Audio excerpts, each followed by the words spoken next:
Viewers, आज पाकिस्तान ने अपना स्क्वाड अनाउंस किया ओडीआई सीरीज के लिए जो बांग्लादेश के अगेंस्ट खेली जानी है। मुझे अपने लोगों की, ये जो अपने एनालिस्ट हैं, जो क्रिटिक्स हैं, इनकी भी समझ नहीं आती। कभी ये एक बात करते हैं, कभी दूसरी बात करते हैं।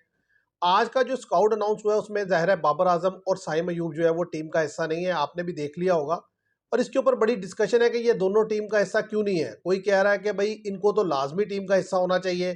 कोई समझते हैं कि अगर मैं टीम सेलेक्ट करता तो सबसे पहले सेलेक्ट ही साइम अयूब को करता। बाबर आजम का तो रिकॉर्ड ही बड़ा शानदार है ओडीआई में, तो उनको तो होना ही चाहिए।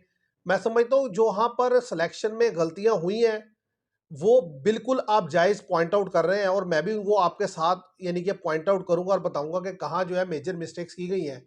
लेकिन साइम अयूब और बाबर आजम का जो ड्रॉप होना है वो बिल्कुल जेन्युइन है और वो बनता था। उसकी रीज़न मैं आगे चलकर आपको अभी देता हूँ। ये जो लोग कह रहे हैं ना कि जी वो T20 फॉर्मेट में फ्लॉप हुए थे तो ओडीआई से क्यों उनको बाहर कर दिया गया, उसकी रीज़न मैं आपको व्यूवर्स देखता हूँ। आपने जस्ट 2 to 3 मिनट्स जो है वीडियो को देखना है। पहले मैं चाहता हूँ कि मैं आपके सामने जो पाकिस्तान ने स्क्वाड अनाउंस किया एक दफ़ा वो रख दूँ, उसके बाद आपको बताता हूँ कि इन दोनों को बाहर क्यों किया गया और ये डिजर्व करते थे बाहर होना। देखिए, शहीनशाह अफरीदी कप्तान है, अब्दुल समद है, अबरार अहमद है, फ़हीम अशरफ है, फैसल अकरम है, हारिस रऊफ़ हैं, हुसैन तल्लत है, मोहम्मद रिजवान विकेट कीपर के तौर पर है, मोहम्मद वसीम जूनियर है, मोहम्मद गाजी गोरी हैं विकेट कीपर सेकंड ऑप्शन, साद मसूद है, साहिबजादा फरहान है, सलमान अली आगा हैं, शमाइल हुसैन है। तो अगर आप देखें तो इस स्क्वाड में जो आपको यंगस्टर्स नज़र आ रहे होंगे, मतलब जिन लड़कों को फर्स्ट टाइम चांस मिल रहा है, जिनमें शमाइल हुसैन है, Sahibzada Farhan no doubt T20 में काफ़ी अरसे से परफॉर्म कर रहे हैं। उनकी अच्छी परफॉर्मेंस की वजह से उनको ओडीआई में चांस दिया गया है।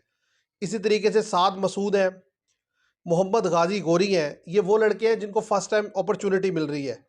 और अब्दुल समद है, इनको भी मौका मिल रहा है ओडीआई खेलने का। तो पाकिस्तान ने कुछ नए लड़के ऐड किए हैं। देखिए, इस स्क्वाड में आप तनकीद बिल्कुल कर सकते हैं। जैसे मोहम्मद गाजी गोरी को जो विकेट कीपर रखा गया है, जिसको रिप्लेस करके रखा गया, वो विकेट कीपर कौन थे आपके, यानी कि हसीबुल्ला खान। और वो लड़का इनसे डोमेस्टिक में कई गुना बेहतर परफॉर्मेंस दे चुका है और अभी वो प्रॉपर टेस्ट भी नहीं हुआ, लेकिन इवन देन उसको निकाल दिया गया। इसके इस हद तक तो मैं एग्री करता हूं। इसी तरीके से मतलब डेब्यूटेंट में या नए लड़कों में कुछ ऐसे लड़के हैं जिनकी जगह बनती थी, जिनको जगह नहीं दी गई। जैसे सुफियान मुकीम को मैं कह सकता हूँ। इस तरह आकिफ जवेद एक न्यूजीलैंड के टूर पर गए थे, उनकी जगह बनती थी, उनको मौका दिया जा सकता था, नहीं दिया गया। कामरान गुलाम मिडिल ऑर्डर के बड़े ज़बरदस्त बैट्समैन हैं, उन्होंने बेहतर परफॉर्मेंस दी हुई है, लेकिन उनको भी साइडलाइन किया गया। तो मैं ये समझता हूँ कि इस स्क्वाड में ऐसा तो नहीं कि सब कुछ अच्छा ही अच्छा है, लेकिन जिस चीज़ को हाईलाइट हमारे लोग कर रहे हैं वो मेरे लिए काफ़ी सरप्राइजिंग है। अब आ जाते हैं इस चीज़ की तरफ कि मैं क्यों कह रहा हूँ कि ये डिसीजन जो ठीक हुआ है। देखिए, मेरा पहला आर्गूमेंट इस सिलसिले में यह है कि साहिबजादा फरहान ने T20 में बेहतरीन परफॉर्मेंस दी है, तो फिर उनको ओडीआई में क्यों सिलेक्ट किया गया है। अगर T20 में बुरी परफॉर्मेंस देने पर ओडीआई में बाहर नहीं किया जा सकता, तो T20 में बेहतर परफॉर्मेंस करने पर ओडीआई में सिलेक्शन कैसे बनती है। तो पहली बात तो ये है। बात ये है कि जिस लड़के की फॉर्म चल रही है, जो परफॉर्मेंस दे रहा है, अब T20 और ओडीआई में कोई ज़्यादा फर्क रह नहीं गया। अब जो टीम्स हैं वो ओडीआई को भी T20 के अंदाज से ही खेलती हैं। तो हमें ऐसे लड़के की ज़रूरत है कि जिसका स्ट्राइक रेट अच्छा हो, जो फॉर्म में हो, जो गेम को समझता हो। साहिबजादा फरहान का जो असल क्वालिटी है वो है गेम अवेयरनेस। अब अगर मैं बात करूं, ये दोनों बड़े प्लेयर जिनके ऊपर बड़ा जो है शोर है कि जी बाबर आजम क्यों बाहर हो गए, साइम अयूब क्यों बाहर हो गए। बाबर आजम ऑलमोस्ट 50 की एवरेज उनकी जो है वो ओडीआई में है। साइम अयूब ने बहुत ज़्यादा परफॉर्म करके दिया हुआ है। तो भाई मैं आपके से अर्ज ये करना चाहता हूँ कि जो साइम अयूब और बाबर आजम का जो मसला है ना, जो सबसे बड़ा, जो साइम अयूब की अगर पहले बात करें, तो आपने देखा होगा T20 में आउट ऑफ फॉर्म होना और बात है। आपका लड़का of side the off stump खेल ही नहीं सकता। मतलब जिस भी बॉलर ने उन्हें ऑफ स्टंप पे गेंद किया, उनके बल्ले से गेंद नहीं लगती। तो आपको क्या लगता है कि जो वीकनेस इनकी पता चल चुकी है टीम्स को T20 में, वो क्या अप्लाई नहीं करेंगे, या वो उस मतलब स्ट्रेटेजी से नहीं आएंगे जो वो T20 में इनके अगेंस्ट बनाकर आ रहे थे। वो इनको ऑफ स्टंप से ही गेंद देंगे, वो लेग स्टंप पे गेंद नहीं देंगे। और जिस तरीके से ये खेलते हैं, ये 10 भी ओडीआई आप खिला लें, ये फिर भी आउट होकर जाएंगे। उसकी वजह यह है कि ये अपनी वीकनेस पे काबू नहीं पा रहे। इनका जो मेन प्रॉब्लम है, मेन एरिया, मेन कंसर्न ये है कि ये of side the off stump वो लूज हो चुके हैं और सारी टीम्स के आगे एक्सपोज हो चुके हैं। हर मैंने ये बात की थी जब पाकिस्तान यूएसए के अगेंस्ट खेला था कि भाई अब साइम अयूब किसी मैच में रन नहीं करेगा। उसके बाद आप देख लें, साइम अयूब ने 3 से 4 मैच खेले हैं, फ्लॉप है। सब ने एक ही एंगल पे उसे गेंद किया और वो फ्लॉप है। आप उसको चाहे ओडीआई खिला लें, जब तक वो अपनी इस वीकनेस पे काबू नहीं पाएगा वो रन नहीं कर सकता। सीधी सी बात है।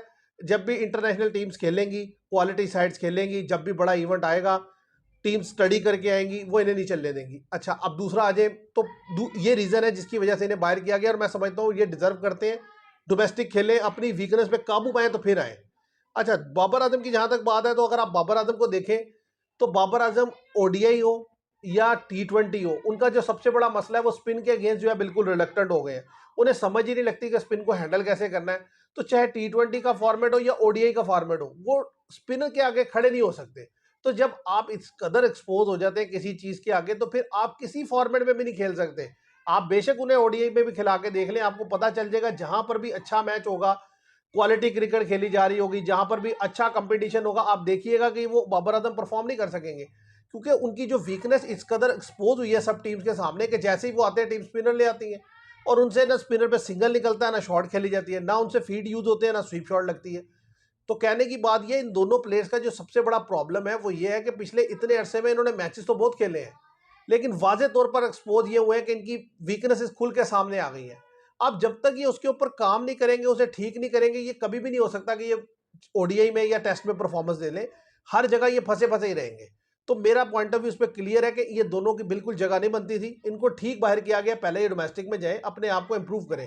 हाँ, अब ये बात आपकी हो सकती है कि कितने को लड़के आपने ऐसे लिए जिन्होंने डोमेस्टिक में परफॉर्मेंस दी है, वो बात आपकी ठीक है। वहां जहां गलती है आप बिल्कुल उसको पॉइंट आउट करें कि अगर किसी लड़के को जैसे गाजी गोरी को प्रेफरेंस दी गई हसीबुल्ला खान पर, गलत है तो गलत है। कामरान गुलाम पर मैं समझता हूँ अब्दुल समद को प्रेफरेंस दी गई, गलत है। इसकी वजह यह है कि कामरान गुलाम ज़्यादा बेहतर प्लेयर है, उस लड़के ने ज़्यादा अच्छी परफॉर्मेंस दी हुई है। तो मतलब जिन लड़कों के लिए आवाज़ उठाना चाहिए उनके ऊपर आवाज़ उठानी बनती भी है। लेकिन जो लड़के मतलब मुसलसल टीम का हिस्सा है, खेलते चले आ रहे हैं और परफॉर्मेंस जीरो है, और ऊपर से बुरी तरह वर्ल्ड में एक्सपोज हो चुके हैं, अब उनके लिए ये कहना कि यार ये लड़के डिजर्व करते थे ओडीआई में, मैं नहीं समझता। इस स्काउट पे आप लाख गलतियां निकाल सकते हैं, लेकिन बाबर आजम और साइम अयूब ये दोनों ठीक बाहर हुए हैं। तो मेरा तो व्यूअर इसके ऊपर क्लियर कट ये ओपिनियन है। आप इसके बारे में क्या सोचते हैं, काइंडली बताइएगा कमेंट सेक्शन में। Thank you very much.